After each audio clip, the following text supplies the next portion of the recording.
Gracias por continuar aquí en Observatorio en este balance a 20 años del Tratado de Libre Comercio que estamos realizando con Jaime Ross del posgrado de Economía de la UNAM y con Juan Carlos Moreno Brid, director adjunto de la CEPAL, la Comisión Económica para América Latina y el Caribe de Naciones Unidas en México. Esta conversación, como toda la serie de Observatorio, puede descargarse de internet en nuestra dirección www.observatorio2012.tvunam.mx.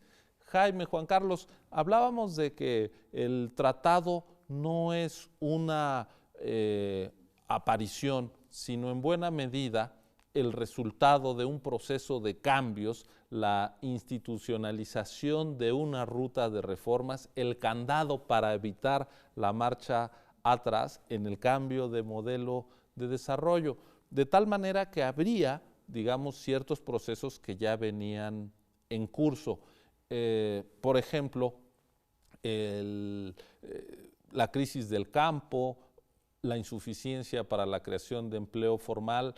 ¿Qué cosas, digamos, podemos identificar que el tratado en todo caso aceleró, exacerbó, pero no, digamos, generó por sí mismo, Jaime? Bueno, los antecedentes del tratado en términos de reformas económicas en los 80s y principios de los 90 son muchos.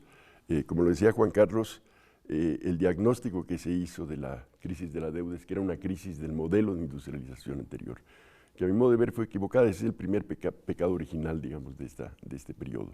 La crisis de la deuda no fue el fracaso del modelo de industrialización anterior, fue un problema de políticas macroeconómicas inconsistentes que llevaron a una crisis fiscal, a una crisis de deuda por unos déficits fiscales excesivos, en medio de una coyuntura internacional desfavorable, la caída de precios del petróleo que empieza en 81, el alza de tasas de interés en Estados Unidos producto de la política monetaria de la Reserva Federal en esos años para contener la inflación provocada por el segundo choque petrolero del 79-80. En ese marco de déficits fiscales en México, situación internacional desfavorable, es que se produce la crisis de la deuda. Esa es la razón de la crisis de la deuda. Y la crisis de la deuda, en la medida en que no se logró, digamos, en la medida en que llevó a una interrupción de los flujos de capital que se venían dando hacia la economía mexicana, terminó provocando una década, que es la llamada década perdida, durante la cual hubo muchas reformas económicas con vistas precisamente a abandonar el modelo de industrialización anterior. Se empieza a mediados de los 80, desde el 84, 85, con una liberalización comercial unilateral que busca apoyar el desarrollo económico en el mercado externo, efectivamente aprovechar el gran mercado norteamericano que tenemos al lado y que es el antecedente más importante de lo que va a venir a ser el Tratado de Libre Comercio. En ese contexto, el tratado no es una mala idea, porque en ese contexto es mejor un tratado con Estados Unidos, donde se tiene un acceso privilegiado al mercado norteamericano, que una liberalización comercial unilateral, que no te da ese acceso privilegiado al mercado norteamericano. Ya que teníamos la liberalización comercial unilateral, pues mejor tenerla con ese acceso al mercado norteamericano que sin ese acceso al mercado norteamericano. Entonces, en ese contexto, no es una mala idea.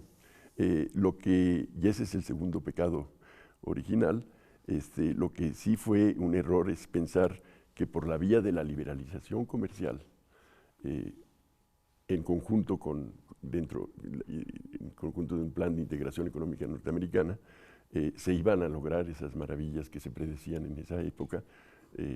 Yo me acuerdo haber estado en muchos seminarios académicos en el año 92, 93, donde se me aseguraba por parte de profesores muy prestigiados de la Academia Norteamericana, economistas muy prestigiados, que los salarios reales en México iban a convergir a los niveles norteamericanos en 25 años. Eso como producto del Tratado de Libre Comercio, ¿no? Y creo que el tercer error, una vez que se lleva a cabo, apoyándose en las reformas anteriores, el Tratado de Libre Comercio de América del Norte, es que se apuesta, la gran apuesta es el crecimiento en base al mercado externo, pero no se llevan a cabo las políticas necesarias para que efectivamente ese crecimiento basado en mercados, ese crecimiento de las exportaciones se traduzca en un crecimiento general de la economía. Después de la devaluación del 94, el peso tiende a apreciarse y se aprecia todavía más en términos reales durante la década más reciente, de la primera de los años 2000.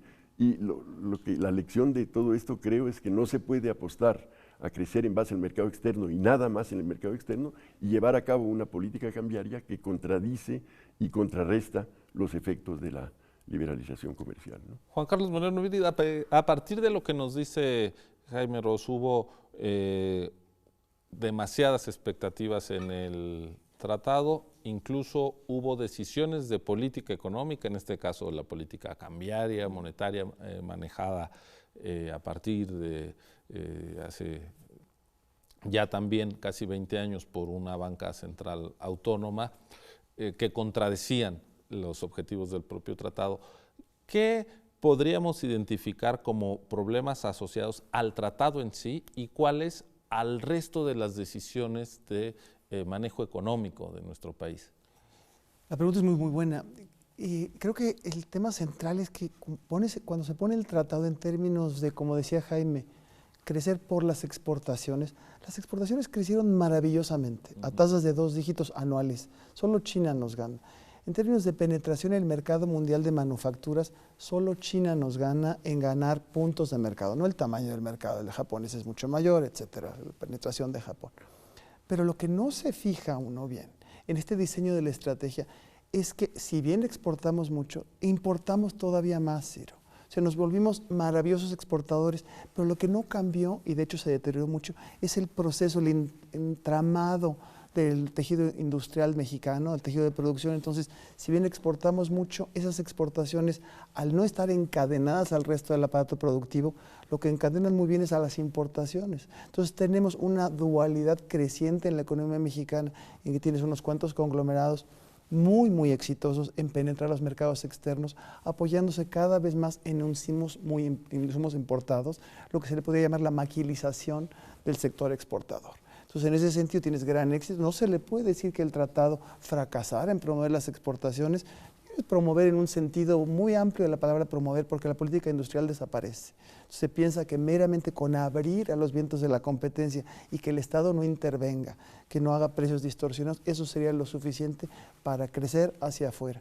Yo me quisiera detener aquí en el tema de la política industrial, porque comparando con otras experiencias más exitosas de inserción en la economía mundial, el caso de China, India, antes los llamados tigres asiáticos, uno puede identificar una combinación que está ausente en México, que es, sí, vamos a exportar, pero al mismo tiempo vamos a usar los instrumentos del Estado para promover sectores estratégicos, político e industrial, que aquí se abandonó, Jaime.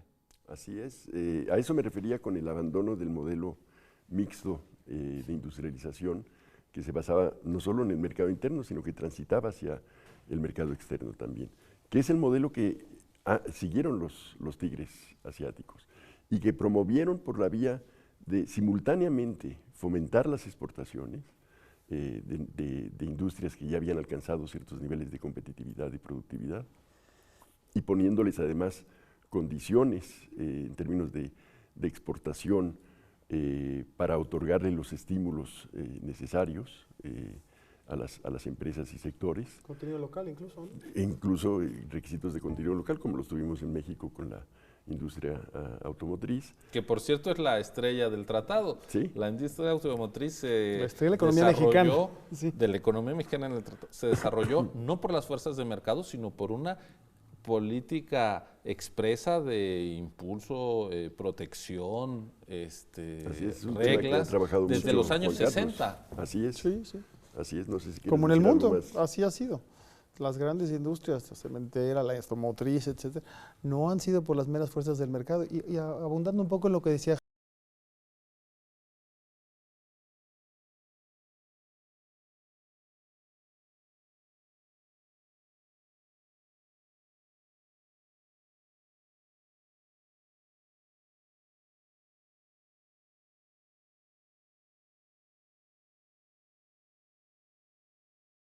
van de la mano. No puede ser competitivo internacionalmente si la infraestructura está mal, las telecomunicaciones están mal, y eso lo estamos viendo ahora, ¿no? Y eso va ligado a otra gran ausencia que fue una reforma fiscal, a la que probablemente también podremos entrar a discutir. Pero el Tratado de Libre Comercio, retomando el tema central, aquí, es un aparato muy importante, un instrumento muy importante de un cambio en la visión de país, en la visión de economía, la cual está sinceramente errada, que es lo que estamos viendo en términos de sus indicadores básicos, que sería el bienestar de los mexicanos y el cierre de la brecha con Estados Unidos.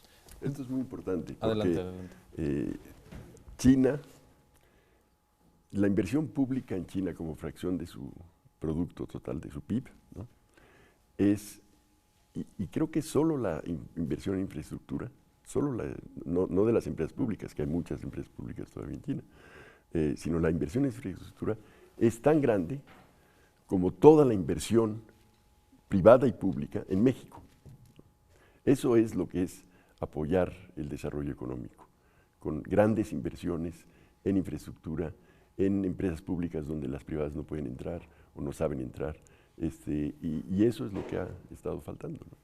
Estos años lo que han demostrado es que aquella hipótesis muy socorrida en parte de la academia norteamericana, pero también mexicana, del crowding out, del efecto desplazamiento de la inversión pública a la privada, pues era una hipótesis equivocada. Más bien la inversión pública al crear infraestructura, puertos, carreteras, electricidad, permite hacer negocios, atrae la inversión privada. Eso que parece de mucho sentido común, era algo negado por buena parte de los planteamientos de la economía y hoy estamos pagando sus consecuencias. Vamos a hacer una pausa para seguir con este análisis del Tratado de Libre Comercio a 20 años de su vigencia aquí en Observatorio con Jaime Ross y Juan Carlos Moreno Brit. No se vaya, volvemos.